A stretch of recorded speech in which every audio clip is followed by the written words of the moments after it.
We showed up and the club held like about 100 people, and everybody was super excited at the radio station, and they were really nice, and we've done stuff with them before. They're one of the good stations that, you know, that we like and stuff.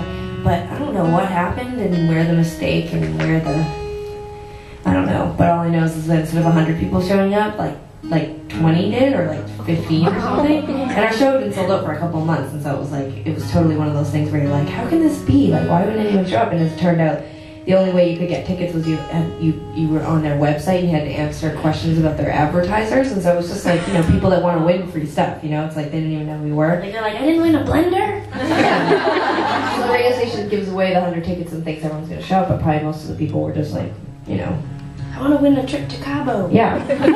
People online answering questions about advertisers. So anyway, so we played the whole thing, and it was really interesting.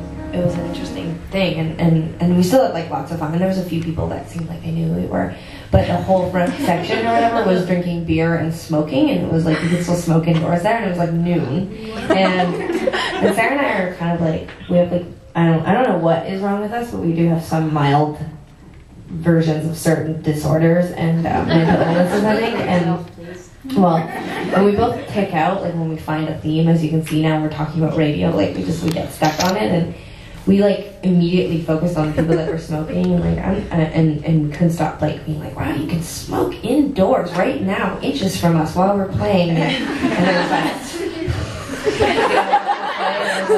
was so weird. It was just like the weirdest thing. We couldn't stop talking about it. And I felt so bad for her. I feel like they actually really did know who we were, and so I think that they felt that we alienated the few people in the crowd who actually knew who we were. And because we just couldn't stop focusing on them, and they were drinking, and at one point they were like, should we put it out? And I was like, it's getting interactive, weird. And the worst part was that we actually had a fun time, but afterwards, everybody was like, we're so sorry. And the radio station was like, we're so sorry. And our rep was like, we're so sorry. I was like, please stop saying you're sorry. You know, nothing bad happened, but then I started to think something really bad happened. So, our sound guy told the radio rep that I had asthma, and he could not stop. I thought he was going to maybe start crying, and I was like, listen, I don't live in a bubble or anything. I'm not going to be rushed to like the hospital and have oxygen or whatever. It's just annoying that people were allowed to smoke, and I think he felt really, really bad, but who knew that you could still smoke? It was the South, right? Yeah. But most places you can't. But in this specific, I think it was like certain establishments that had been open for a certain period of time, if they were over 21 clubs, then you could still smoke. Was it Kentucky? No, it was in Georgia. Pretty close. Yeah, I just really... It was like Armageddon down there, though, because the drought and everything, and the people... My cousin said she had to take Navy showers and stuff, and so, yeah, I don't know. Maybe they were just like...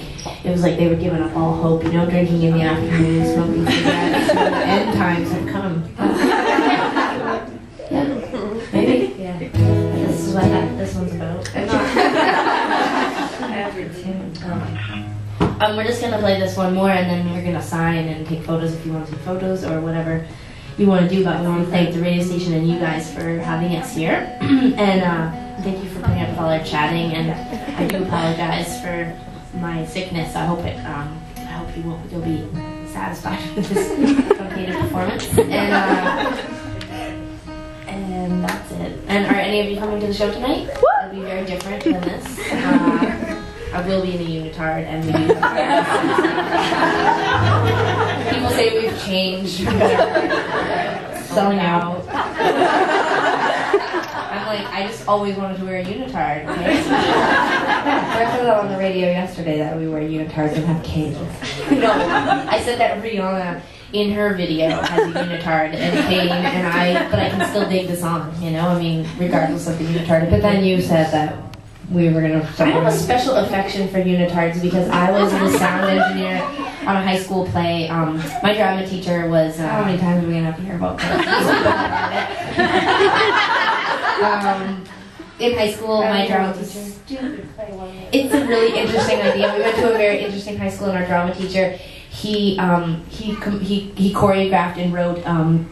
a play about Romeo and Juliet, all set to Elvis Costello's record, The Juliet Letters. Okay. And but it was like cool. It was super cool. But everyone in the performance wore unitards.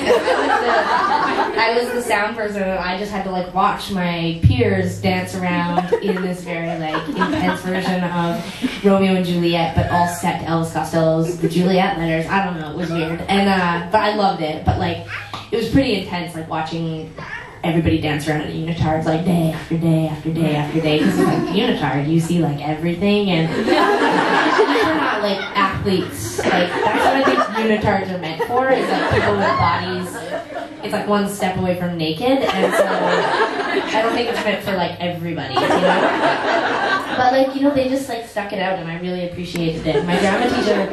I mean, it was amazing. They took it to the university drama. Like, it's like at the university they would have like the high school drama festival, and like it was like competitive and stuff. And I never thought it was good. I saw it like 800 times, and I never thought it was good. And then I saw it at the big university. It was amazing, and it was like amazing. And except we were, I think it was only us that like other schools were all like. Oh. It was like, your drama teacher made you guys wear unitards. Yeah, I was not in unitards. I wasn't, but.